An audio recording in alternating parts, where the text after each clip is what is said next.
Looking ahead to the 2023 season here on Locked On 49ers, what are the top 5 games to look forward to this season as you're looking at the schedule, getting ready for 2023, getting ready for training camp? What are the top 5 games in 2023 coming up on today's Locked On 49ers? You are Locked On 49ers, your daily San Francisco 49ers podcast, part of the Locked On Podcast Network, your team every day.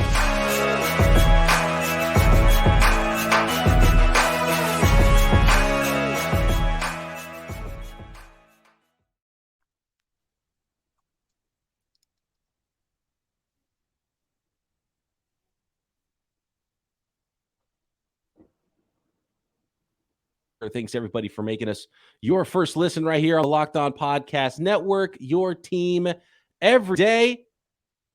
And it is, of course, another Winky Wednesday. As you can see, if you're watching this on YouTube, you see our guy, Mr. Nicholas Winkler, on the screen. Let's bring on officially today's guest. Nicholas Winkler, come on down. Wink, what's happened, man? Are you? Did you have a good Father's Day weekend, first of all? And second of all, did you have fun putting together your top 5 list of games you're looking forward to in the 2023 season? Yeah, Father's Day was great. You know, they asked me, what do you want to do? I said, I just kind of want to watch the Giants and the Dodgers. I want to watch the U.S. Open. I want to watch the soccer match against Canada. So it was just kind of me laying around watching TV all day with my kids constantly coming and going, bringing me food. It was perfection, really. And obviously, I'm so excited to talk about these games today because we don't have a whole lot going on right now. So me sitting down and just going over a schedule and looking at every game, you start getting pumped up, right? You start thinking oh, this is going to be a good match. Oh, look at this one. Oh, that one's on Monday night. Oh, okay. Absolutely, man. It's fantastic. Croc, by the way, and I don't want to jump ahead too far. We could talk about this right now, which is totally fine because I enjoyed seeing some of the clips that our guy Greg Pinelli, friend of the show, Pinelli Passing Academy. Croc was in California for Father's Day weekend, and he's got some nice clips. Croc, you're still looking good, still looking spry at the young age of 36 years old. Not only your quarterback footwork, if Kyle came calling, you're doing the drill where your feet are over the bag, and then you make the throw. To be honest with you, I think it looked just as good as or better than Trey Lance or Sam Darnold at OTAs and minicamp. It's showing off some footwork with the routes as well. So with the throwing, right? And he told me, he was like, hey, you got to do the drill. And I'm like, yeah, a lot of what I do, right? There's a few quarterbacks out here that I work with. And I tell the parents, I tell the kid, I am not a quarterback coach. But my guy, Greg Pinelli, he's amazing. I record videos of their kids. I send it to Greg. He gives me feedback. He tells me different drills to do with them. And I try to help them improve as much as I can, through Greg from a distance. But any chance I get, I try to go out there and go to a session with him and go through it as a quarterback, where I get to understand what it feels like, with the things that he's teaching. If my shoulder is flashing too quick, or I'm not getting that front step down quick enough, or if my foot isn't aligned a certain way, or, certain things that I naturally would do that's just all the way wrong, and really how important mechanics are. Because I was on one time with Greg, and I heard, and I saw someone in the comments say, mechanics that is kind of overrated, just complete the pass. It's not overrated, because everything that you do that might be a little bit off can really determine how the ball goes or where it goes overthrowing a ball. And there was one thing doing that bag drill that Kyle Shanahan really loves to put his quarterbacks through, where they're kind of straddling the bag and they don't really have their feet underneath them. So they're kind of moving forward, backward, forwards, backwards. And then he'll say ball, and wherever your feet are, you kind of just have to react and throw. And he said, you really did the same thing Trey Lance did with your feet, but somehow you were able to kind of still kind of correct myself as I was throwing it, where Trey Lance didn't and airmailed it. So it's really interesting to go through that. And I wish all fans or content creators that talk about those positions could understand what it's like for one thing to be slightly off and it really just throw off the whole trajectory of the ball. It's very interesting, to be honest. The thing is, Croc, is you're an athlete, so that's why you're able to correct that body position. So that's the clearest thing of all. And Wink, when you watch the scouting tape of Eric Crocker when he's at Pinelli Passing Academy, do you think he missed the opportunity to be a receiver instead of a defensive back? Oh, definitely. I mean, the hands alone could have got him, into a slot position, or maybe a fourth guy on a roster somewhere, filling in, jumping in whenever needed, play some special teams. He's got the footwork. He's got the frame for it. He's tall enough. Maybe put on a little muscle, a little more muscle. Excuse me. I don't want to say you don't have any muscle, Croc. Coming from me, that sounds silly. Of course. Apologies.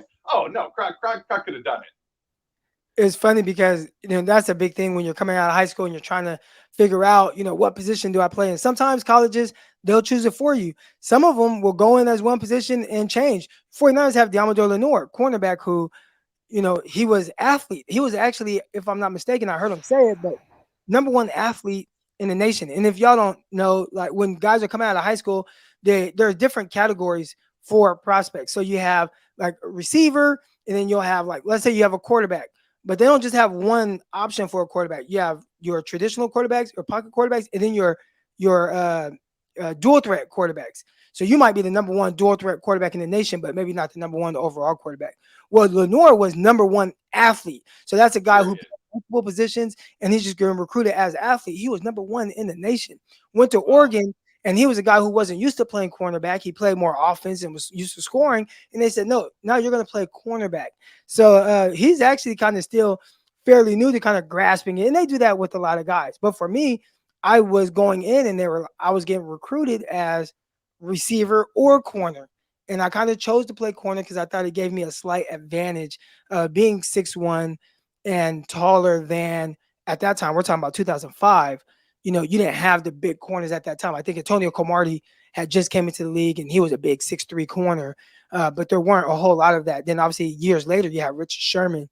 But prior to Sherman really and who was also a converted receiver, you didn't see a whole lot of the big corners like that during that era.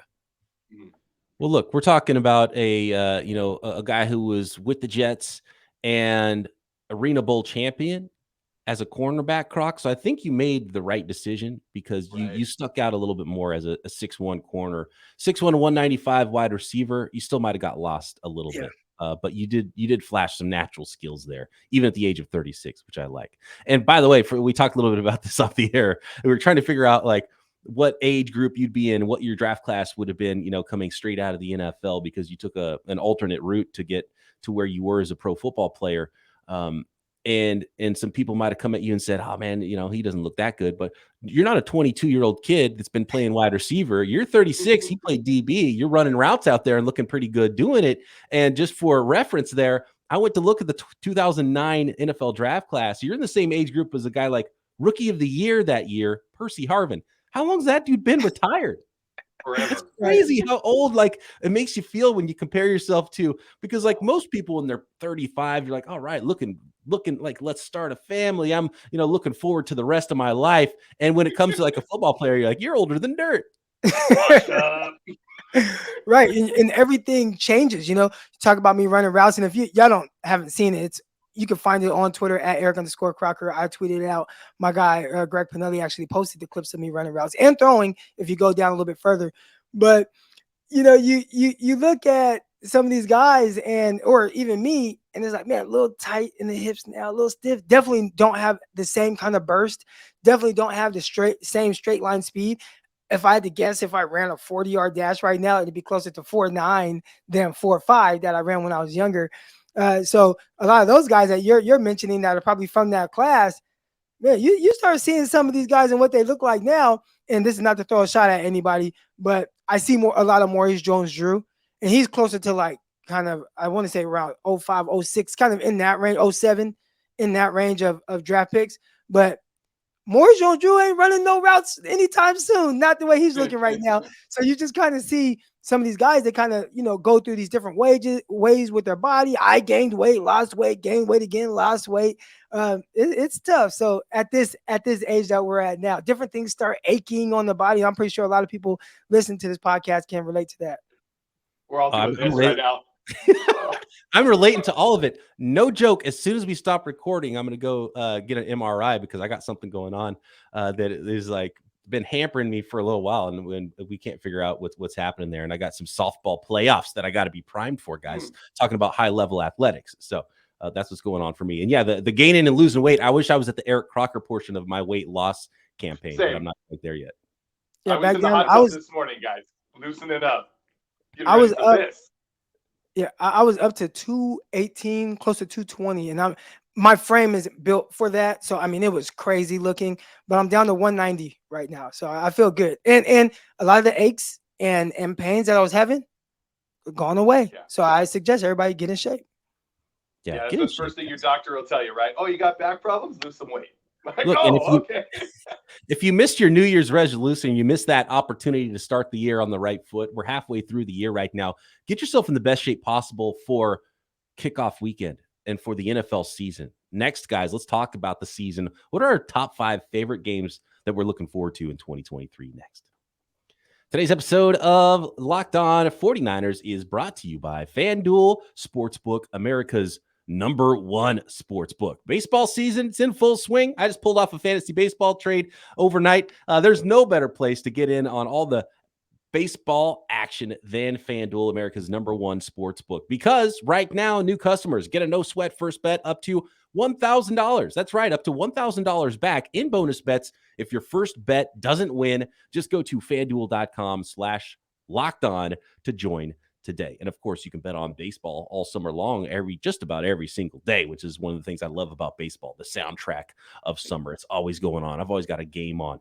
Love me some baseball, but you can still bet on football too. Let's be honest. This is a football podcast, and those San Francisco 49ers, you can bet on every one of the games we're talking about right now this year. You can bet on those lines. They're up. The weekly lines up all the way through the season at FanDuel Rookies of the Year. You can bet on receiving yards, sack numbers for Nick Bosa. That was the easy over last year.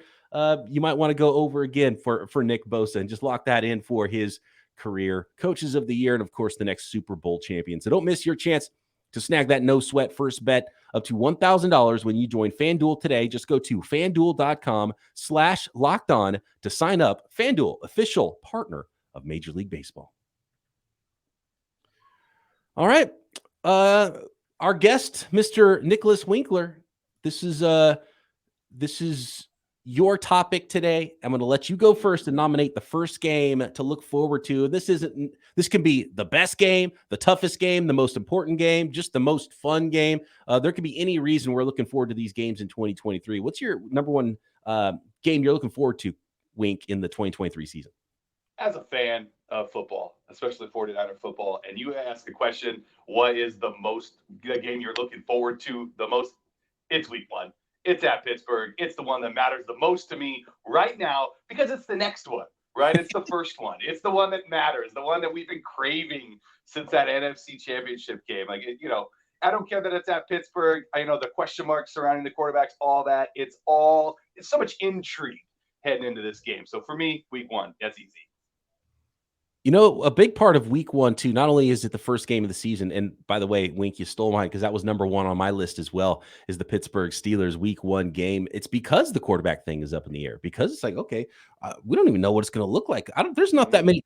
Most of the teams right now that are like, we're not sure who our starting quarterback is, that team's going to be bad. And the 49ers are like, well, I don't care who it is. We're going to the Super Bowl anyway. But let's just figure out which quarterback it's going to be. So I'm excited if it's going to be Trey Lance to see what he looks like.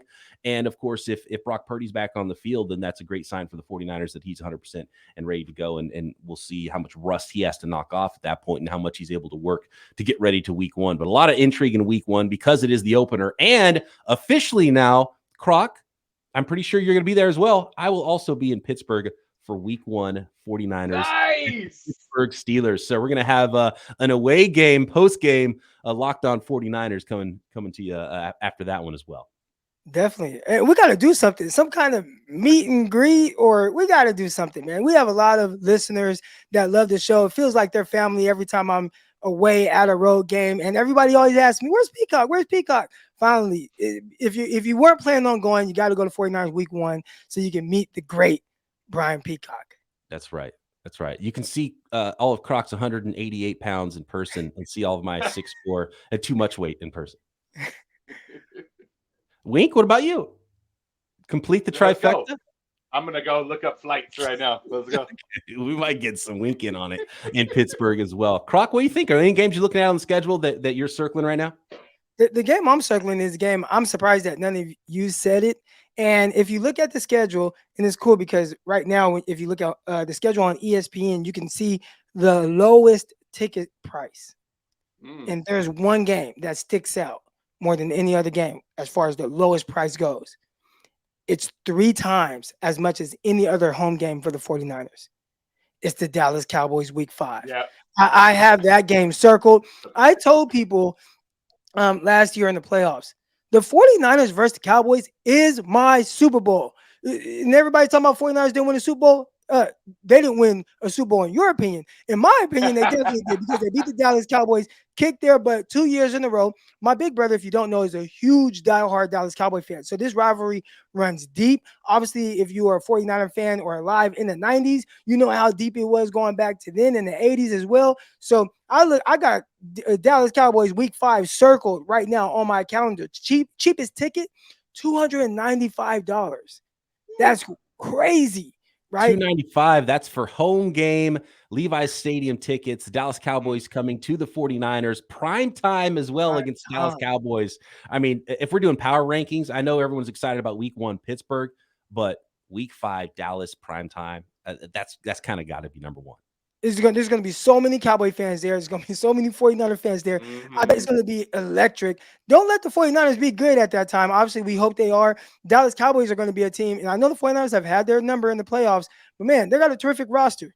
And they know more about what they are, what they aren't. And, you got Micah Parsons now. He's going to be a full-time edge rusher. I feel like there's kind of this rivalry budding between Parsons and Bosa with people saying Parsons is the best edge rusher in the NFL. And I know 49er people are looking at it like, what? Did Nick Bosa retire? Like, what is this talk about that? So I think there's going to be a little bit more kind of rivalries between that game. Brock Purdy or whoever the 49ers quarterback is versus Dak Prescott and what that might look like, man. I mean, I am. You hear it in my voice. I am excited for that game. Okay, let's pause on that game Week 5 because that's an interesting time of the season as well. So by Week 5, even if something weird happens with Brock Purdy's recovery, he'll be healthy by then. So if Brock Purdy's not the quarterback in Week 5, that means something kind of crazy happened. That means either he wasn't ready to start the season and Trey Lance looked good Week 1 through 4, and now it's his job. If Trey Lance is the starter in Week 5, that means it's his job, or Brock Purdy either got hurt again or had a crazy setback where he's not coming back maybe all season long, or maybe he's going to miss half the season, right? And so that will be interesting. And by the way, you mentioned Dak Prescott, Croc. That was kind of our comp for Trey Lance, right? Last year or the year before, coming out of college, like, okay, well, what exactly is he? He's athletic, but he's not He's not Lamar Jackson athletic. He's got a really good arm. He's got good size. He's like, yeah, you kind of hope you kind of like think maybe this is a Dak Prescott style quarterback in the NFL, and he hasn't gotten to that level, but we haven't seen him play yet. So he could maybe arrive and say, you know what? Not only am I similar to Dak Prescott, I'm actually better than Dak Prescott, and I'm leading my 49ers to victory over the Dallas Cowboys in prime time. And that would kind of solidify things with Trey Lance and the fan base if he is the quarterback then. Yeah. And hopefully, knock on wood, it's not Sam Darnold starting in Week 5, because then all hell must have broken loose in the first 4 weeks. Yeah, that's not ideal. Even if Sam Darnold's playing well, like that's who's playing quarterback prime time against the Dallas Cowboys is going to be a big telling factor of how that 49ers season has gone in the first 4 weeks. Well, I do know if you're just saying as far as being comfortable with that game, and obviously when the season starts, we'll know more about where the team is heading into Week 5. But if you told me right now you have to pick a quarterback to play against the Dallas Cowboys, I'm going Brock Purdy, because I've seen him 100%. Prime time, big games. I've seen how he handles himself. I've seen how there's been games where he's gotten off to a slow start and then how he finished. I've seen him play games where maybe the defense didn't show up, like against the Raiders, and he had to kind of do a little bit more to keep the 49ers in that game and ultimately win. So, right now, before the season starts, before getting a chance to see Trey Lance finish back-to-back games for the first time in his career, I'm most comfortable with Brock Purdy being the quarterback in that game. 100%. He's earned it. He's shown us what he can do out there. For with Trey Lance, there's still the what if question, right? Or the hey, maybe, hopefully, let's see. I'd like to see it, but Brock Purdy's proved it. Right. And really it seems like the only chance for Brock Purdy not to be the quarterback is if something health-wise went haywire with him to start the season. So let's see what else we have on our list. There's another game that's there's I mean, there's a lot. It's really easy to find 5 games to look forward to this season, and it kind of got me juiced for the season, got me juiced up looking at some of these games because I kind of hadn't looked at, we're kind of focusing on the weird stuff and the roster building and the OTAs and the minicamp, and you're like, oh yeah, there's a football season. Let's actually talk about some football games today. So there's some really good ones, and there's one that might be the one that could be the most important game for the 49ers because of recent history and be the number one game, even over a prime timer against the Dallas Cowboys this season. Next.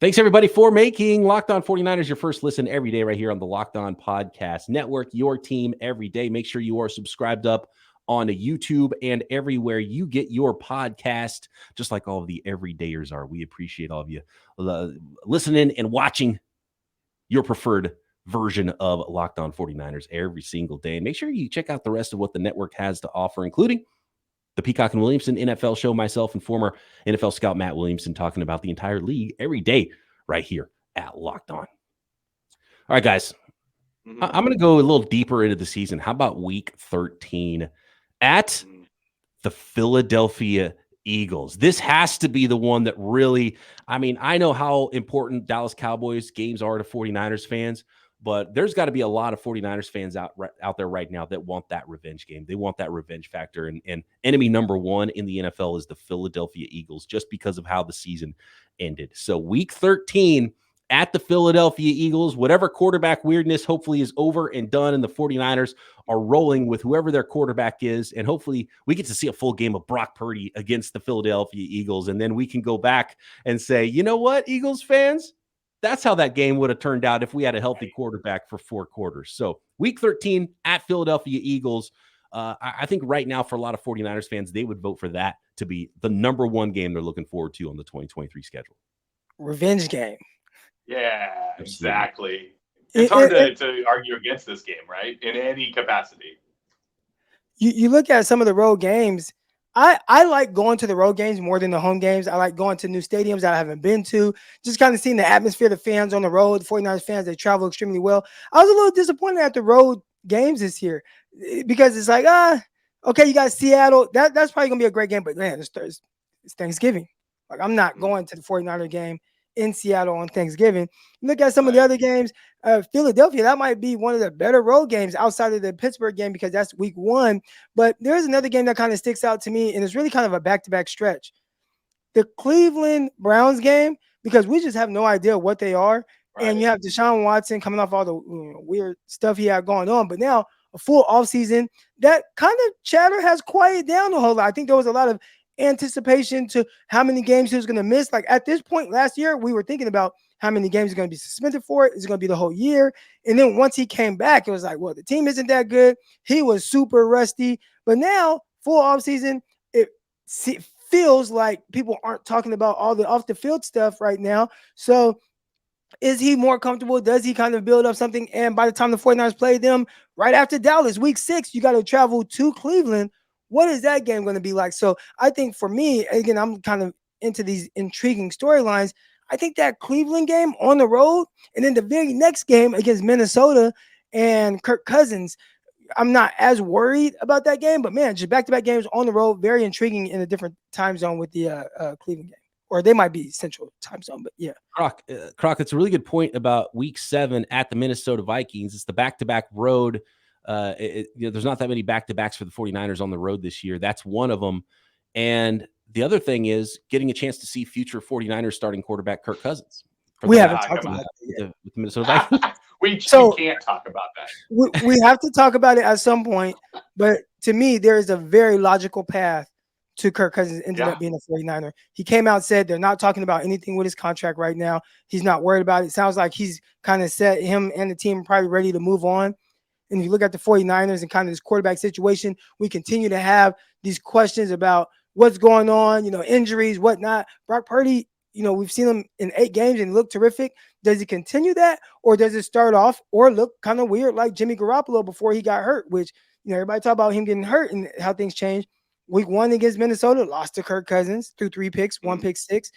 You had the game against the Lions. I mean, dang near threw a pick 6 at the end of the game, then got destroyed by Kansas City. If you have kind of a weird season like that from Brock Purdy, which I'm not anticipating, but definitely is able to happen, Kyle just say, you know what, enough of these young guys that I don't know what I'm getting.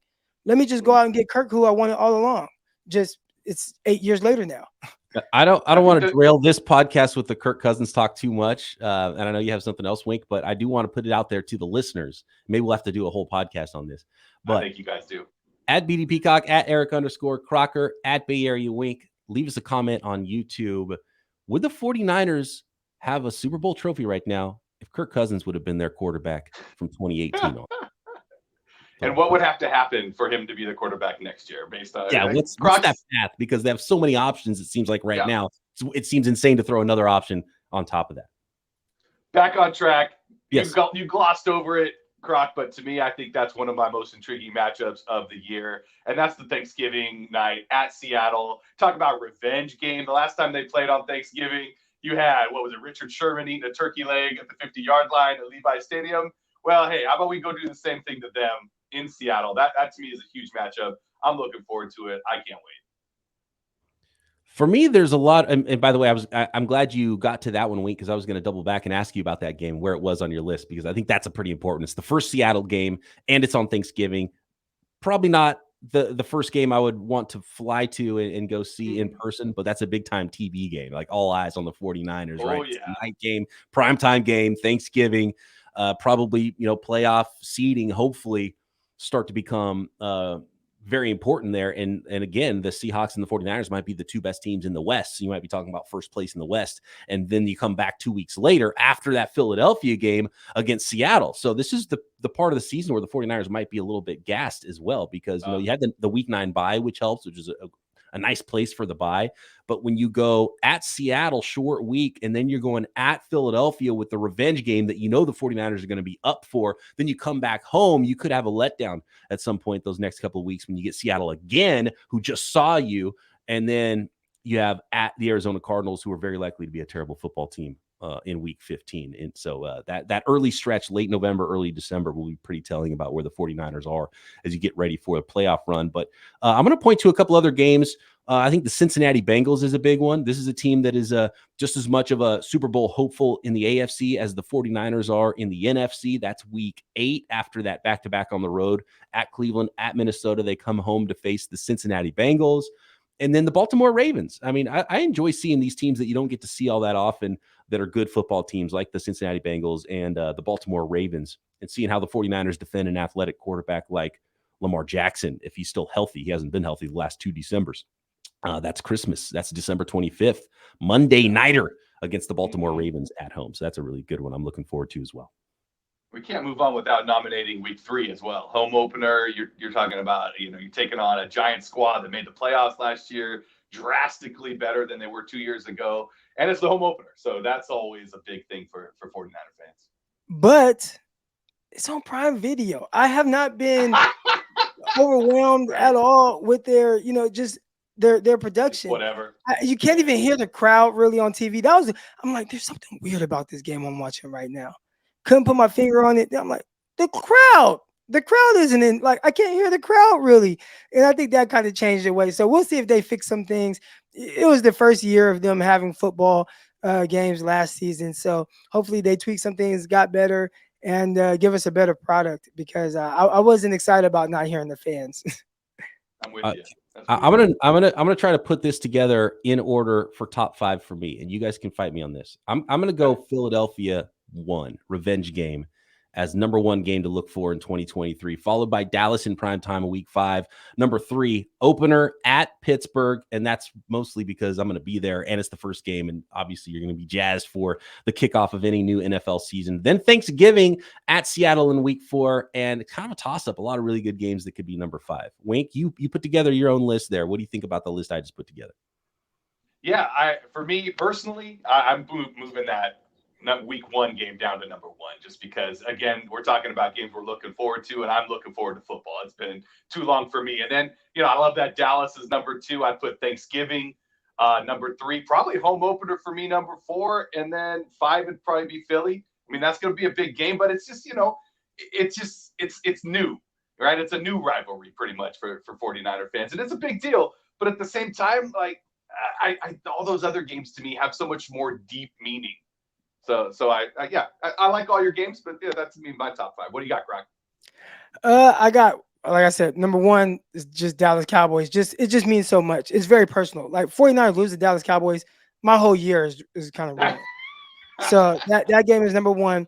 Following up on that, I definitely would say the revenge game against Philadelphia at Philadelphia. I think that's going to be very meaningful. That's a game where I'm like, do you want to go to Philadelphia and watch that game? Might be a little cold, early December. We'll see. All right. The home opener against Pittsburgh. I think that's going to be a really big, fun game, and I'm really excited to have Peacock there. We might have to buy our tickets together to watch the game. That'll be fun. And then my last two, Seattle on the road. That's always a big one I'm excited for. It really typically would be higher, but man, 49ers, a couple wins in Seattle over the last few years. Can they get another one? I would love that. And I just really like when I see Pete Carroll and he's chewing his gum all just aggressively while getting that butt kicked by the 49ers. And to do it there, I'm going to be excited about that. But the last game, Cincinnati Bengals, man, like that is a big game. And I think we're so used to just seeing Cincinnati on the schedule. And it's like, okay, the Bengals, same old sorry Bengals, right? But, and I'm surprised we didn't say Rams at all throughout this process. At all. But, yeah, that's gonna be telling, right? Yeah, but the Bengals, man, and they got a lot of firepower, and they truly are a contender over the last couple of years. I mean, they're between them and the Chiefs, they're the teams to beat in the AFC. So you have them. I know the 49ers beat them a couple of years ago. I think that's going to be a big game at home for the 49ers right before the bye. We're going to go deeper into the schedule. What's that, Wink? After that tough stretch, like you mentioned. Oh, right. Yeah. That's a huge barometer game. I think the Dallas game and Cincinnati week 5 and week 8, and then kind of reevaluate where the team is at the week 9 bye. If you won all the other games, but you lost to the best teams like Dallas and Cincinnati, how good do you feel about where the 49ers are? Well, you lost to the good teams, but you beat the bad teams. Where exactly is this team? So they got to win one of those Dallas, Cincinnati, just to, to feel better, regardless of what the rest of the schedule looks like in the first week, the first 8 weeks of the season, whatever the record is. You want to beat one of the good teams as a barometer to be like, okay, we can beat the best teams in the NFL. This team, we feel like we're in a good spot right now. And those are both home games, too, the Bengals and the Cowboys. Yes, so you that's want to true. win those, obviously. And speaking of home games, I'll throw this one out there, too. Week 18, the finale. I mean, the Los Angeles Rams, let's bury the Rams, right? I think is a good mentality for the 49ers and 49ers fans. I think it'll be a rough season for the Rams, if not knock them out of the playoffs kind of a thing, right? And seeding for the 49ers. So the end of the year is always big. It's always a really big game against the Los Angeles Rams, it feels like, at the end of the year. So I'm going to throw that one in there as well as one that could be really fun. And also, you don't want the Rams to be so bad that they go in-house in Los Angeles and get like a superstar quarterback of the future either. So like you want the Rams to be bad, but not bad enough to have the number one pick.